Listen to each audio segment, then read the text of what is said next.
तो चलिए पावर के इस शक्तिशाली और विवादास्पद नियम को समझते हैं। एक कहानी है आर्ट डीलर जोसेफ डुवीन की और उनके टारगेट अमीर एंड्रू मेलन की।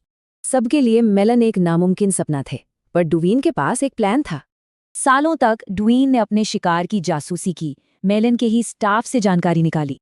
कुछ ही सेकंड्स बाद लिफ्ट के दरवाजे खुले। मेलन अंदर आए और सामने थे डुवीन। मेलन को लगा कि उन्हें उनके जैसा ही एक शानदार इंसान मिला है। असलियत, एक परफेक्ट इंटेलिजेंस ऑपरेशन। डुवीन की ये पूरी प्लानिंग पावर के 14वें लॉ का एक क्लासिक उदाहरण है। ये लॉ कहता है कि अपने प्रतिद्वंदी को जानना बहुत जरूरी है। जासूसी से आप एक कदम आगे रहते हैं। मतलब दोस्त का मुखौटा पहनो और धीरे से सारी जरूरी जानकारी हासिल कर लो। किताब में सोशल सेटिंग्स में जानकारी निकालने के कई तरीके बताए गए हैं, लेकिन सवाल ये है कि आज के कॉलेज या प्रोफेशनल सेटिंग में ये कैसे लागू होता है। रिलेशनशिप के हिसाब से अप्रोच बदल जाता है। असली मकसद तो मैदान को समझना है।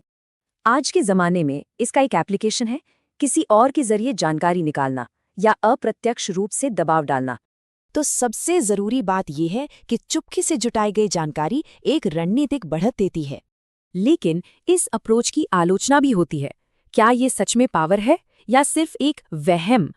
इसके विपरीत एक तर्क ये है कि धोखे के बजाय दया और निष्पक्षता से बेहतर नतीजे मिल सकते हैं। तो आखिर में सवाल यही है, रणनीतिक निगरानी और सीधे सीधे धोखे के बीच लक्ष्मण रेखा कहाँ है?